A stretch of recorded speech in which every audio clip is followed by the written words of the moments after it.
وملجانا محمدا عبده ورسوله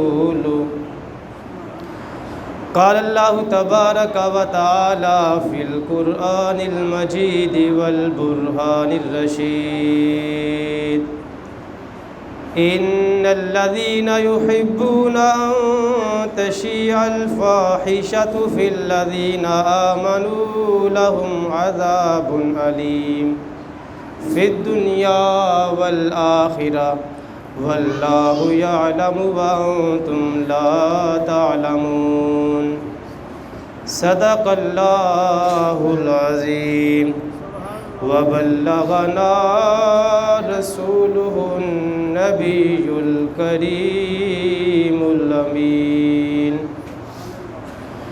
قال الله تبارك وتعالى في شان حبيبه مخبرا وآمرا إن الله وملائكته يصلون على النبي يا أيها الذين آمنوا صلوا عليه وسلموا تسليما الصلاة والسلام عليك يا سيدي يا رسول الله وعلى آلك وأصحابك يا سيدي يا حبيب الله الصلاة والسلام عليك يا سيدي يا نبي الله وعلى آلك وأصحابك يا سيدي يا نور الله الصلاة والسلام عليك يا سيدي يا رحمة للعالمين وعلى آلك وأصحابك يا سيدي يا خاتم النبيين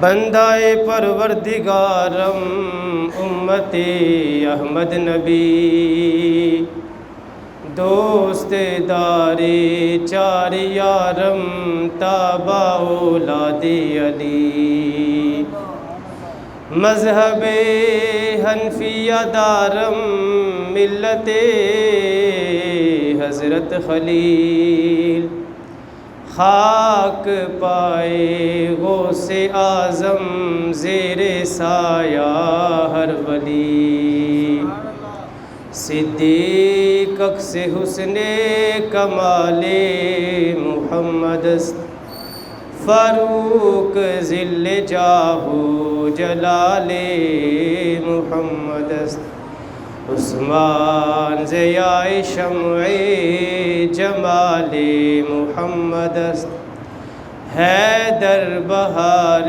باغ خصال محمد جس سہانی گری چمکا طیبہ کا چاند اس دل افروز ساتھ پہ لاکھوں سلام جس طرف اٹھ گئی دم میں دم آ گیا اس نگاہ عنایت پہ لاکھوں سلام اور کس کو دیکھا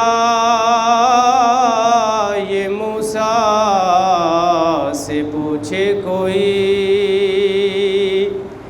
آنکھ والوں کی ہمت پہ لاکھوں سلام اور جس مسلمان نے دیکھا انہیں ایک نظر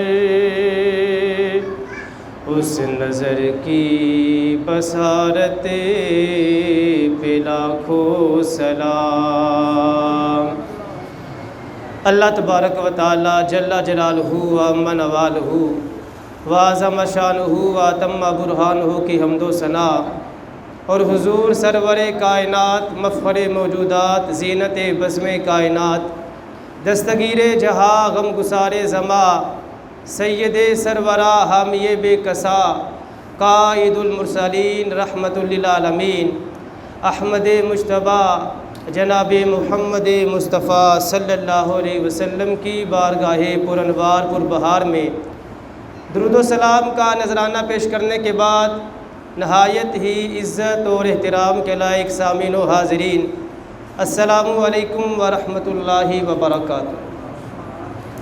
میرے دوستوں اور بزرگوں، آج ہم عابد بھائی کی والدہ کے ایصال ثواب کے سلسلے میں جامع مسجد فیضان رضا میں موجود ہیں۔ میری دعا ہے کہ اللہ رب العزت ان کی والدہ کی بے حساب بخشش فرمائے۔ اللہ پاک ان کی والدہ کی جو قبر و آخرت کی منزلیں ہے وہ منزلیں آسان فرمائے۔ لواحقین کو اللہ رب العزت صبر جمیل عطا فرمائے۔ میرے دوستوں اور بزرگوں، ایصال ثواب تو آپ میں سے ہر بندہ جانتا ہی ہے۔ اکثر آپ نے باتیں سنی ہوئی ہیں کہ جب بھی کوئی نیک بچہ، نیک اولاد اپنے ماں باپ کے لیے ایصال ثواب کرتی ہے ان کے دنیا سے جانے کے بعد، حدیثوں میں آتا ہے وہ بڑے خوش ہوتے ہیں۔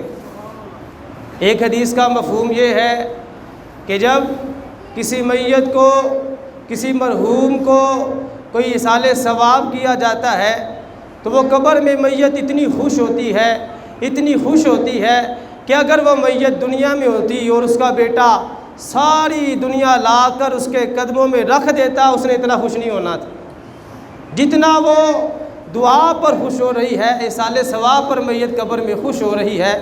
یہ میں اپنی طرف سے باتیں نہیں کر رہا، یہ رسول اللہ صلی اللہ علیہ وسلم کا فرمان ہے۔ رسول اللہ صلی اللہ علیہ وسلم نے فرمایا کہ ساری دنیا بھی آپ اس میت کو دے دیتے، اس نے اتنا خوش نہیں ہونا تھا جتنا وہ دعا پر خوش ہوتی ہے۔ یہ بڑا ہی ایک اچھا کام ہے، اچھا انتظام ہے جو عابد بھائی نے اپنی والدہ کے لیے کیا ہے۔ اللہ پاک ان کی اس کوشش کو اپنی بارگاہ میں قبول و منظور فرمائے۔ میرے دوستوں اور بزرگوں، ہمارے پیارے آقا صلی اللہ علیہ وسلم نے جب اعلان نبوت فرمایا، آپ کے اعلان نبوت فرمانے سے پہلے جو معاشرے کی صورتحال تھی وہ بہت ہی زیادہ ابتر صورتحال تھی، بہت ہی زیادہ خراب صورتحال تھی۔ رسول اللہ صلی اللہ علیہ وسلم کی آمد سے پہلے وہ جو معاشرہ تھا اس میں ظلم و ستم عام تھا، اس معاشرے میں بے حیائی اپنے عروج پر تھی، اور اس معاشرہ وہ جو معاشرہ تھا اس میں زمانہ جاہلیت کا جو معاشرہ تھا بہت ہی زیادہ اس میں جہالت پائی جاتی تھی۔ وہ جاہلیت کا دورہ تھا اس زمانے میں، بے حیائی عروج پر تھی۔ لیکن جب ہمارے پیارے آقا صلی اللہ علیہ وسلم تشریف لائے، رسول اللہ صلی اللہ علیہ وسلم ان لوگوں میں آئے، سرکار نے مختصر سے عرصے میں ان لوگوں کی ایسی شاندار تربیت کی، وہ معاشرہ جس کو بے حیائی کا معاشرہ سمجھا جاتا تھا، وہ معاشرہ جہاں پر ظلم و ستم عام تھا، ہمارے پیارے آقا صلی اللہ علیہ وسلم نے ان لوگوں کی ایسی شاندار تربیت فرمائی۔ اب وہ معاشرہ ایسا پیارا معاشرہ بن گیا ہے کہ قیامت تک آنے والے مسلمان اس معاشرے کی تقلید کرتے رہیں گے۔ رسول اللہ صلی اللہ علیہ وسلم کی برکت سے، رسول اللہ صلی اللہ علیہ وسلم کی تربیت سے، وہ معاشرہ جہاں پر بڑا ظلم و ستم ہوتا تھا، جب سرکار آ گئے پھر وہی معاشرہ جو ہے اس کی اب قیامت تک مثالیں دی جائے گی۔ قیامت تک رسول اللہ صلی اللہ علیہ وسلم کے زمانے کی مثالیں دی جائیں گی۔ اور سرکار کی آمد سے پہلے عورتوں کے ساتھ کیا ہوتا تھا؟ عورت کو تذلیل کی جگہ پر رکھا جاتا تھا رسول اللہ صلی اللہ علیہ وسلم کی آمد سے پہلے۔ لیکن جب رسول اللہ صلی اللہ علیہ وسلم تشریف لے آئے، آمنہ کے لال تشریف لے آئے، امام الانبیاء صلی اللہ علیہ وسلم تشریف لے آئے، اللہ رب العزت نے اس عورت کو وہ بلند مقام اور مرتبہ عطا فرمایا۔ اگر یہ بیٹی ہوتی ہے تو رحمت خدا بندی بن کر تشریف لاتی ہے، اور اگر یہ بیوی بن جائے تو ہمارا اسلام اس کے ساتھ حسن سلوک کرنے کا حکم دیتا ہے، اور اگر یہ عورت ماں بن جائے تو اس کی خدمت کر کے اللہ رب العزت کیا فرماتا ہے؟ جنت حاصل کر لو۔ اس عورت کو تذلیل کی جگہ پر رکھا جاتا تھا، اور رسول اللہ صلی اللہ علیہ وسلم کی آمد سے پہلے، اس لیے تو شاعر کہتا ہے نا، آمد مصطفیٰ ہوئی روشن زمانہ ہو گیا۔ پہلے اندھیرا تھا، پہلے بے حیائی تھی، پہلے ظلم و ستم تھا۔ شاعر کہتا ہے آمد مصطفیٰ ہوئی، روشن زمانہ ہو گیا۔ ارے جس کے حضور ہو گئے اس کا زمانہ ہو گیا۔ رسول اللہ صلی اللہ علیہ وسلم جب تشریف لے آئے، سرکار جب آ گئے، امام الانبیاء صلی اللہ علیہ وسلم جب تشریف لے آئے، پہلے بڑا ہی ظلم و ستم عام تھا، بے حیائی بڑے ہی عروج پر تھی۔ جب سرکار آئے، پہلے تو بے حیائی عروج پر تھی، جب سرکار آئے پھر شرم و حیا اس قدر عروج پہ پہنچی کہ ایک جنگ میں ایک صحابیہ کا بیٹا شہید ہو جاتا ہے۔ بیٹے کی شہادت کی خبر سن کر اس کے چہرے سے نقاب نہیں اترتا۔ دیکھنے والا بڑی ہی حیرانگی سے دیکھتا ہے اور کہتا ہے حیرت ہے تجھ پر، تیرا بیٹا شہید ہو گیا ہے، ابھی بھی چہرے پر نقاب ہے۔ وہ صحابیہ کہتی ہیں قسم بخدا میں نے اپنا بیٹا کھویا ہے، میں نے شرم و حیا نہیں کھوئی، میری ابھی شرم و حیا باقی ہے۔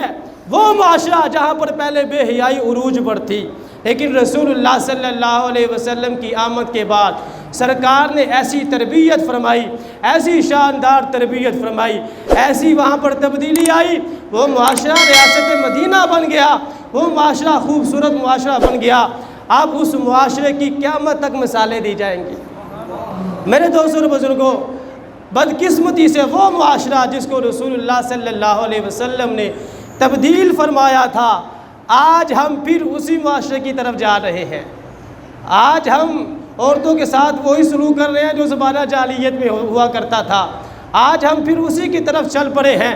نہیں میرے دوستوں، اس طرف نہیں جانا، بلکہ اسی طرف جانا ہے جس کا راستہ آمنہ کے لال نے ہمیں بتایا ہے، ہم نے اس راستے پر چلنا ہے۔ شاعر کہتا ہے اور کسی جانب کیوں جائیں، اور کسی کو کیوں دیکھیں، اور کسی جانب کیوں جائیں، اور کسی کو کیوں دیکھیں، ارے اپنا تو سب کچھ گنبد خضرا کل بھی تھا اور آج بھی ہے۔ میرے نبی سے میرا رشتہ کل بھی تھا اور آج بھی ہے۔ ہم نے آج بھی رسول اللہ صلی اللہ علیہ وسلم کے ساتھ اپنے رشتے کو قائم اور دائم رکھنا ہے۔ رسول اللہ صلی اللہ علیہ وسلم ہمیں جس طرح زندگی گزارنے کا طریقہ بتا کر گئے ہیں، ہم نے ایسے ہی زندگی گزار کر پیارے آقا صلی اللہ علیہ وسلم کی آنکھوں کو ٹھنڈ پہنچانی ہے۔ میرے دوستوں اور بزرگوں، انسان کی زندگی میں جو اس کی جوانی کا وقت ہوتا ہے وہ بڑا قیمتی وقت ہوتا ہے۔ دو باتیں انسان کی جو جوانی ہے، یہ جوانی کا وقت بڑا قیمتی بھی ہے، بڑا خطرناک بھی ہے، قیمتی بھی ہے اور خطرناک بھی ہے۔ قیمتی اس لحاظ سے ہے کہ بچپن میں بندہ کچھ نہیں کر سکتا، بڑھاپے میں بندے کے پاس طاقت نہیں رہتی۔ جوانی وقت ایک ایسا وہ وقت ہوتا ہے کہ بندہ سب کچھ کر سکتا ہے، انسان کے پاس طاقت ہوتی ہے، وہ جو چاہے کر سکتا ہے۔ اس لیے اس لحاظ سے جوانی بڑی ہی قیمتی چیز ہے، اور جوانی خطرناک بھی ہے۔ وہ کیسے؟ اس لیے کہ جب جوانی ہوتی ہے نا تو عقل ناپختہ ہوتی ہے، جذبات اندھے ہوتے ہیں۔ میرے دوستوں اور بزرگوں، اگر کوئی جوانی کے وقت میں اپنے آپ کو سنوار لے تو وہ بندہ رشک ملائکہ بن جاتا ہے، لیکن اگر کسی نے جوانی کے وقت اپنے آپ کو نہ سنوارا، حالات کی وجہ سے اس نے اپنے آپ کو بگاڑ دیا، غلط راستے پر چل دیا، تو وہ بندہ انسانیت کے لیے شرمندگی کا باعث بن جاتا ہے۔ جوانی کی ہمارے معاشرے میں بہت ہی زیادہ اہمیت ہے، اور اسلام میں بھی جوانی کی بڑی اہمیت ہے۔ جوانی، اس کے بارے میں قیامت والے دن پوچھا جائے گا، اس قدر جوانی کی اہمیت ہے ہماری زندگی میں، ہمارے اسلام میں۔ قیامت والے دن اس کے بارے میں پوچھا جائے گا۔ حدیث پاک میں آتا ہے، حضرت عبداللہ ابن مسعود رضی اللہ تعالی عنہ اس حدیث پاک کے راوی ہیں۔ کون راوی ہے جی؟ حضرت عبداللہ ابن مسعود۔ رسول اللہ صلی اللہ علیہ وسلم کے صحابہ کے نام یاد کرنے چاہیے، سرکار کے صحابہ ہیں، انہوں نے قربانیاں دی ہیں تو اسلام ہم تک پہنچا ہے۔ کون سے صحابی؟ حضرت عبداللہ ابن مسعود، عبداللہ ابن مسعود رضی اللہ تعالیٰ عنہ۔ اور ان کی ایک ڈیوٹی بڑی پیاری تھی، ان کی ایک ڈیوٹی بڑی پیاری تھی۔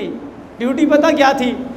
جہاں پر بھی رسول اللہ صلی اللہ علیہ وسلم تشریف لے جایا کرتے تھے، حضرت عبداللہ ابن مسعود ساتھ ہوتے اور سرکار کے نالین مبارک اٹھا کر اپنے سینے سے لگا کے رکھا کرتے تھے۔ رسول اللہ صلی اللہ علیہ وسلم کی مبارک جوتیاں، مبارک نالین مبارک کو اٹھانے کی جو ڈیوٹی تھی وہ حضرت عبداللہ ابن مسعود کی ڈیوٹی تھی۔ رسول اللہ صلی اللہ علیہ وسلم کا تکیہ مبارک بھی اٹھا کے رکھا کرتے تھے۔ جب سرکار کی اتنی خدمت کی تو سرکار نے بھی تو نوازنا تھا نا۔ سرکار نے اتنا نوازا، علم کے اتنے بڑے سمندر بن گئے حضرت عبداللہ ابن مسعود۔ بڑے بڑے صحابہ کرام حضرت عبداللہ ابن مسعود کے پاس جا کے مسئلے پوچھا کرتے تھے، فتویٰ دیا کرتے تھے حضرت عبداللہ ابن مسعود رضی اللہ تعالیٰ عنہ۔ اور پھر سرکار نے ایسا نوازا، رسول اللہ صلی اللہ علیہ وسلم نے ارشاد فرمایا، اے لوگو، تم میں سے جو بندہ چاہتا ہے کہ قرآن مجید کی ایسی تلاوت کرے جیسے قرآن نازل ہوا ہے، اس کو چاہیے ایسے قرآن پڑھا کرے جیسے عبداللہ ابن مسعود قرآن پڑھا کرتے ہیں۔ حضرت عبداللہ ابن مسعود کی یہ شان ہے، وہ ایسے قرآن پڑھتے تھے جیسے قرآن نازل ہوا ہے۔ یہ حضرت عبداللہ ابن مسعود روایت کرتے ہیں۔ آپ فرماتے ہیں کہ رسول اللہ صلی اللہ علیہ وسلم نے ارشاد فرمایا کہ قیامت والے دن جب کوئی بھی انسان اللہ کی بارگاہ میں پیش ہوگا، اس انسان سے 5 سوالات ضرور کیے جائیں گے۔ اب یہ سوال آپ نے یاد رکھنے ہیں، اور یاد رکھنے کے بعد ان کے جوابات کی تیاری بھی کرنی ہے۔ یہی آج کی اس محفل کا خلاصہ ہے، مفہوم ہے۔ 5 سوالات رسول اللہ صلی اللہ علیہ وسلم نے ارشاد فرمایا، جب انسان اللہ کی بارگاہ میں پیش ہوگا 5 سوالات اس سے ضرور کیے جائیں گے۔ 5 سوالات اس سے ضرور کیے جائیں گے۔ پہلا سوال، اللہ رب العزت اپنے بندے سے یہ فرمائے گا، اے میرے بندے بتا، تجھے زندگی دی تھی، زندگی کن کاموں میں گزار کر آئے؟ زندگی دی تھی تمہیں، زندگی کن کاموں میں گزار کر آئے ہو؟ پہلا سوال قیامت والے دن اللہ رب العزت اپنے بندے سے فرمائے گا۔ میرے دوستوں اور بزرگوں، یہ سوال یاد رکھیں، پھر اس سوال کے جواب کی تیاری اگر ہے تو اللہ کا شکر ادا کریں، اگر نہیں ہے تو پھر آج سے ہی تیاری شروع کر دیں کہ میں کیا کہوں گا رب کی بارگاہ میں جا کر۔ یا اللہ، میں نے زندگی کہاں گزاری ہے؟ میں تو مسجد سے دور رہا، میں تو مدرسے سے دور رہا، میں تو نیک لوگوں سے دور رہا، میں تو کاروبار میں پھنسا رہا، میں تو بیوی بچوں میں پھنسا رہا، میرا تو اسلام کے ساتھ تعلق ہی نہیں تھا، میں تو اپنی ہی ٹینشنوں میں پھنسا رہا، زندگی میں نے ایسے ہی گزار دی ہے۔ نہیں میرے دوستوں اور بزرگوں، ہم نے اس سوال کے جواب کی تیاری کرنی ہے۔ زندگی کن کاموں میں گزاری ہے، ہم وہاں پر جا کر کہیں، یا اللہ زندگی محبت رسول میں گزاری ہے، یا اللہ تو نے ہمیں جو زندگی دی تھی ہم اس زندگی کو ذکر رسول میں گزار کر آئے ہیں، ذکر خدا تیری یاد میں یا اللہ اس زندگی کو گزار کر آئے ہیں، نمازیں پڑھ کر آئے ہیں، ماں باپ کی خدمت کر آئے ہیں۔ یا اللہ ہمیں جو تو نے زندگی دی تھی ہم نے اس زندگی کا صحیح استعمال کیا ہے۔ میرے دوستوں اور بزرگوں، اس سوال کا جواب ہمیں تیار کرنا پڑے گا۔ یہ حدیث ہے، جامع ترمذی شریف کی حدیث ہے، پھر یہ سوال ضرور ہوگا۔ دوسرا سوال جو ہوگا، اللہ رب العزت اپنے بندے سے پوچھے گا، اے میرے بندے بتا، تجھے جوانی جیسی نعمت عطا کی تھی، اس جوانی کا کیا کیا ہے؟ جوانی کی اہمیت دیکھے کہ میدان محشر میں جب بندہ اللہ پاک کی بارگاہ میں حاضر ہوگا، اللہ پاک اس وقت بھی اس بندے سے پوچھے گا، جوانی تمہیں دی تھی، بتاؤ اپنی جوانی کا کیا کر کے آئے ہو؟ کہیں اس جوانی کو پھٹوں پر بیٹھ کر تو نہیں گزار دیا؟ کہیں اس جوانی کو بازار میں تھروں پر بیٹھ کر تو نہیں گزار دیا؟ کہیں اس جوانی کو اپنے جوئے کے اڈوں پر بیٹھ کر تو نہیں گزار دیا؟ اس جوانی کے بارے میں میرے بھائیوں سوال ہوگا۔ آج ہم نے یہ سوال بھی یاد رکھنا ہے اور اس سوال کا جواب بھی ہم نے تیار کرنا ہے۔ مرنے سے پہلے ہم اس سوال کا جواب تیار کریں، یا اللہ ہمیں تو نے جوانی دی تھی، ہم نے جوانی تیری عبادت میں لگا دی ہے۔ اے میرے مالک، تو نے ہمیں جوانی دی تھی، ہم نے اپنی جوانی کو رسول اللہ صلی اللہ علیہ وسلم کی وفاداری میں قربان کر دیا ہے۔ ہم نے اس سوال کا جواب تیار کرنا ہے۔ میرے بھائیوں، یہ سوال ہوگا، تمہیں جوانی دی تھی، جوانی کی نعمت ہے، اس کا کیا کر کے آئے ہو؟ 2 سوال۔ تیسرا سوال یہ ہوگا، اے میرے بندے، تمہیں مال دیا تھا، بتاؤ تو صحیح مال کہاں سے کمایا ہے؟ مال دیا تھا، دولت دی تھی، تمہارے پاس بڑا پیسہ تھا، اب یہ بتاؤ حلال طریقے سے جمع کیا ہے کہ حرام طریقے سے جمع کیا ہے؟ محنت مزدوری کر کے اپنا مال کمایا ہے یا جوا کھیل کھیل کے مال کمایا ہے، مال جمع کیا ہے؟ قیامت والے دن یہ ہم سے سوال ہوگا، اور یہ سوال ضرور ہوگا۔ رب پوچھے گا اے میرے بندے بتا، جو تیرے پاس مال آیا تھا وہ مال کہاں سے آیا تھا؟ میرے دوستوں اور بزرگوں، آج ہم دیکھتے نہیں، اولاد کی فکر میں، گھر بار کی فکر میں حلال حرام اکٹھا کر رہے ہیں۔ یاد رکھیں جب قبر میں جانا ہے تو اکیلے ہی جانا ہے، کسی نے ہمارے ساتھ نہیں جانا۔ ہم دوسروں کی خاطر اپنی زندگی کو کیوں تباہ و برباد کر رہے ہیں؟ ہم دوسروں کی خاطر اپنی آخرت کو، اپنی قبر کو کیوں تباہ و برباد کر رہے ہیں؟ ہم نے قبر میں اکیلے جانا ہے، اور معاشر والے دن یہ سوال ہونا ہے، بتاؤ کہاں سے کماتے تھے؟ حلال طریقے سے کماتے تھے یا حرام طریقے سے کماتے تھے؟ آج حرام طریقے سے کما کے لوگ بڑا فخر محسوس کرتے ہیں، بڑے فخر سے بتائیں گے میں نے فلاں سود کا کاروبار شروع کیا ہے، میں نے فلاں وہاں جوا شروع کیا ہے، میں جوے میں پیسے لگاتا ہوں، کیا کرے کار سب گزارا نہیں ہوتا، مہنگائی بہت ہو گئی ہے۔ میرے بھائیوں، یہ وقت گزر جائے گا، یہ وقت گزر جائے گا۔ دیکھیں عابد بھائی کی والدہ کے سال ثواب کے سلسلے میں ہم بیٹھے ہیں، پہلے وہ ہماری ماں ہمارے پاس ہی، آج نہیں ہے۔ وقت تو گزر گیا ہے، لیکن جس کا اچھا گزرے گا وہی وہاں پر جا کے سکون پائے گا۔ سوال ہوگا مال کہاں سے کمایا تھا؟ حلال طریقے سے کمایا تھا کہ حرام طریقے سے کمایا تھا؟ اچھا پھر اگلا سوال دیکھیں کیسا ہوگا۔ چوتھا سوال، اللہ رب العزت ارشاد فرمائے گا، اچھا مال کما لینے کے بعد مجھے یہ بتاؤ مال لگایا کہاں تھا؟ آج ہم پیسہ کرتے ہیں، بس دولت اکٹھی ہو جائے۔ میرے دوستوں اور بزرگوں، سوال ہونا ہے، پہلے جہاں سے کمایا تھا وہ یہ سوال ہونا ہے، پھر جہاں لگایا ہے وہاں سوال ہونا ہے۔ بتاؤ کتنی مسجدیں بنا کر آئے ہو، بتاؤ کتنے مدرسے بنا کر آئے ہو، بتاؤ کتنے نئے کام کر کے آئے ہو اپنی دولت کے ساتھ، بتاؤ کتنے گھروں میں راشن پہنچا کر آئے ہو۔ صرف اپنی ہی جیبیں بڑھتے رہے ہو یا عیاشیوں کے اڈے پہ جا کے اپنے پیسے خرچ کرتے رہے ہو؟ بتاؤ تمہیں مال دیا تھا، مال ایک نعمت تھی، تم نے اس کا کیا کیا ہے؟ کہاں اس کو خرچ کر کے آئے ہو؟ میرے بھائیوں، میرے بزرگوں، یہ سوال بھی قیامت والے دن ہوگا۔ سوال یاد رکھیں اور اس سوال کے جواب کی تیاری شروع کر دیں۔ تیاری کیوں کرنی ہے؟ کیونکہ یہ سوال ضرور ہوگا۔ یہ حدیث میں آیا ہے، نہ میں کہہ رہا ہوں نہ آپ کہہ رہے ہیں، یہ آمنہ کے لال فرما رہے ہیں، نبیوں کے سردار امام الانبیاء صلی اللہ علیہ وسلم فرما رہے ہیں۔ جو فرما دیتے ہیں حق ہی فرماتے ہیں، سچ فرماتے ہیں۔ رسول اللہ صلی اللہ علیہ وسلم کا جو فرمان ہے، پہاڑ اپنی جگہ سے ہل سکتا ہے لیکن سرکار کا فرمان جھوٹا نہیں ہو سکتا۔ یہ سرکار نے فرما دیا ہے۔ چوتھا سوال یہ ہوگا کہ مال کمایا تھا، بتاؤ کما کے لگایا کہاں ہے؟ پانچواں سوال یہ ہوگا، تمہیں علم کی دولت عطا کی تھی، تمہیں علم کی دولت عطا کی تھی، بتاؤ اب اس علم پہ کتنا عمل کر کے تم آئے ہو میرے پاس؟ تمہیں پتہ تھا ماں باپ کی خدمت کرنا فرض ہے، ماں باپ کو ستانا حرام جہنم میں لے جانے والا کام ہے، بتاؤ کتنی خدمت کر کے آئے ہو ماں باپ کی؟ تمہیں علم تھا، تمہیں پتہ تھا کہ ماں باپ کی خدمت کرنا یہ اسلام نے ہمیں اس کا حکم دیا ہے، بتاؤ کتنی خدمت کر کے آئے ہو ماں باپ کی؟ اپنی زندگی میں اپنے ماں باپ کے کتنی مرتبہ ہاتھ چومے ہیں؟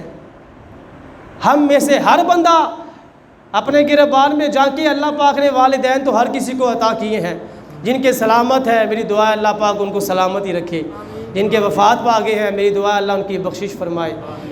جن کے سلامت ہے وہ سوچ لیں کہ میں نے اپنے ماں کے ہاتھ کتنی مرتبہ چومے ہیں اور میں نے اپنے باپ کے ہاتھ کتنی مرتبہ چومے ہیں، میں نے اپنی ماں کے پاؤں کتنی مرتبہ چومے ہیں، میں نے اپنے باپ کے پاؤں کتنی مرتبہ چومے ہیں۔ آج ہم رونا تو روتے ہیں، یہاں پر جوان بیٹھے ہیں، میں یہ بات کہنا چاہوں گا جوانوں، آج آپ کے پاس موقع ہے اپنے ماں باپ کی خدمت کرنے کا۔ جب ماں باپ چلے جائیں گے نا قبر میں، پھر بہت یاد آتی ہے، پھر بندہ روتا ہے، پھر بندہ تڑپتا ہے، کاش آج میری ماں زندہ ہوتی، میں یہ کرتا، کاش آج میرا باپ زندہ ہوتا، میں یہ کرتا، میں وہ کرتا۔ پھر رونے کا اور یہ باتیں بنانے کا فائدہ کوئی نہیں ہے۔ آج ماں باپ سلامت ہیں، ہمیں چاہیے ہاتھ نہ چومے، ہم پاؤں بھی چومے۔ بات کا انکار کرنا تو بڑی دور کی بات ہے، ماں کے ہاتھ چومے، ماں کے پاؤں چومے، اپنے باپ کے ہاتھ چومے، اپنے باپ کے پاؤں چومے، پھر دیکھیں میرے بھائیوں نوکری کس طرح آپ کے پیچھے پیچھے دوڑتی ہے، رزق کس طرح آپ کے پیچھے پیچھے دوڑتا ہے۔ آپ نوکریوں کے چکر لگاتے ہیں سندے اٹھا کے، در در کی ٹھوکریں کھاتے ہیں، نوکری نہیں ملتی جی، مال نہیں ہے، رزق نہیں ہے۔ مال جہاں سے آنا تھا، رزق جہاں سے آنا تھا، جن کی خدمت کر کے یہ سب کچھ ملنا تھا، ان کا تو دل دکھا کے بیٹھے ہو، ان کو تو ساری زندگی ستاتے رہے ہو۔ اور دوسری بات یہ ہے کہ اکثر ہمارے بچے کیا کرتے ہیں، خدمت کرتے ہیں ماں باپ کی، لیکن جب کوئی اپنے خلاف بات آتی ہے تو پھر ماں باپ کو آنکھیں بھی دکھاتے ہیں، اور جتنی خدمت کی ہوتی ہے ساری خوں میں۔ اور کہتے ہیں نا دودھ دے کے دودھ میں مینگنی ڈالنے والا صاحب، خدمت کی ہے تو خدمت کرتے رہو، ساری زندگی خدمت کرو، پھر دیکھنا اللہ تمہیں کیسا صلہ عطا فرمائے گا۔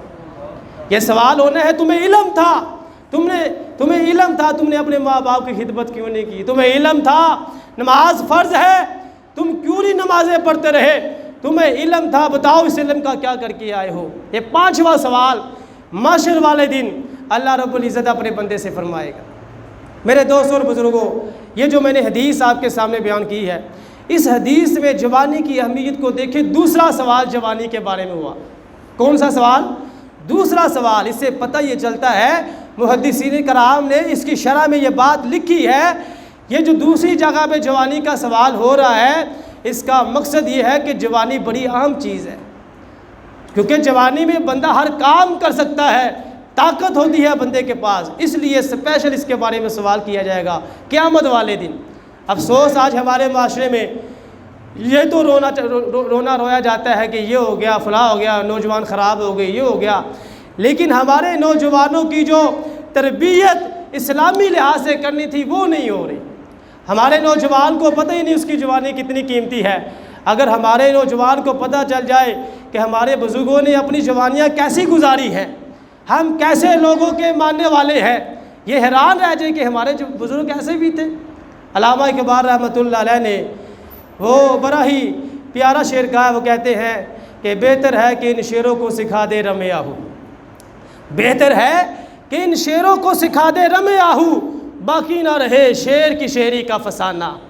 علامہ اقبال رحمۃ اللہ علیہ نے فرمایا کہ دشمن نے منصوبہ بنا لیا ہے، ہمارے یہ جو مسلمان نوجوان ہیں ان کو ہرن کی چال سکھا دو، ان کو ہرن کی چال سکھا دو، ان کو پتہ ہی نہ ہو شعر کسے کہتے ہیں۔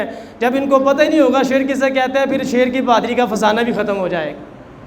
یہ دشمن نے منصوبہ بنایا ہے ہمارے نوجوانوں کو تباہ کرنے کے لیے، طرح طرح کی بے حیائی ہمارے نوجوانوں میں پھیلا دی ہے۔ میرے دوستوں اور بزرگوں، آج ضرورت اس بات کی ہے ہمارا نوجوان جو ہے اس کی جو تربیت ہے وہ اسلامی رنگ میں ہو۔ جب کسی بھی نوجوان کی تربیت اسلامی رنگ میں ہوگی تو پھر رات کو وہ جو ہمارا نوجوان ہوگا وہ کلبوں کا شدائی نہیں ہوگا، وہ شہادت کا شدائی ہوگا، وہ شہادت کا شوقین ہوگا۔ جب کسی نوجوان کی تربیت اسلامی ہوگی تو پھر اس نوجوان کی غذا موسیقی نہیں ہوگی، بلکہ اس نوجوان کی روح کی غذا تلاوت قرآن مجید ہوگی۔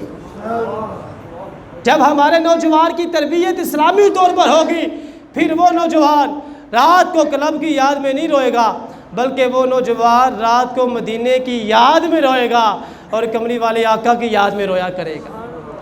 میرے دوستوں بزرگوں، یہ نوجوانی، یہ جوانی اتنی قیمتی چیز ہے اسلام کے اندر، اللہ نے ہمیں عطا کی ہے تو ہم اس کی قدر کریں۔ اور فارسی کا شعر کہتا ہے در جوانی توبہ کردن شیوائے پیغمبری، جوانی میں توبہ کرنا، جوانی میں اپنے گناہوں سے باز آ جانا، یہ پیغمبروں کا شیوا ہے۔ در جوانی توبہ کردن شیوائے پیغمبری، یہ بہت بڑا کارنامہ ہے جو جوان اپنی جوانی میں نیکی کے راستے پر چل پڑتا ہے۔ میرے دوستوں اور میرے بزرگوں، ہم میں سے اکثر لوگ یہ سمجھتے ہیں کہ بس میں شیطان سے محفوظ ہوں، شیطان مجھے نہیں بہکا سکتا، شیطان مجھے نہیں بہکا سکتا، میں شیطان سے محفوظ ہوں۔ یہ خیال غلط ہے۔ جب کسی بندے کو ایسا خیال آ جائے تو سمجھ لے شیطان نے قابو کر لیا اس بندے پر۔ اس خیال سے اپنے آپ کو بچا کے رکھیں۔ میری دعا ہے کہ جتنی بھی باتیں میں نے آپ کے سامنے کی ہیں، اللہ رب العزت ہم ان باتوں پر عمل کرنے کی توفیق نصیب فرمائے۔ اور عابد بھائی نے اپنی والدہ کے سال ثواب کے لیے یہ جو محفل سجائی ہے، اللہ پاک اس محفل کو اپنی بارگاہ میں قبول فرمائے۔ آپ جتنے بھی دوست احباب آئے ہیں اللہ پاک ہم سب کو اپنے والدین کا فرما بردار بنائیں، اور جن کے والدین اس دنیا سے جا چکے ہیں اللہ پاک سب کی بخشش فرمائے۔ جو نوجوان یہاں پر بیٹھے ہیں، جو باہر میری باتیں سن رہے ہیں، ہم سب کو ان 5 سوالات کی اللہ رب العزت تیاری کرنے کی توفیق عطا فرمائے۔ ہم اپنی زندگی کو اچھے کاموں میں گزاریں، اپنی جوانی کو اچھے کاموں میں گزاریں، مال حلال طریقے سے کمائیں، مال حلال طریقے سے ہی لگائیں۔ جہاں پر ہمیں ہمارے دین اسلام نے حکم دیا ہے وہاں پر ہی ہم اس کو خرچ کریں، اور جتنا جس کے پاس علم ہے ہمیں چاہیے کہ ہم اس علم پر عمل کرتے رہیں۔ آپ جتنے بھی دوست احباب آئے ہیں اللہ پاک آپ سب کی خیر فرمائے۔ وآخر دعوانا الحمد للہ رب العالمین۔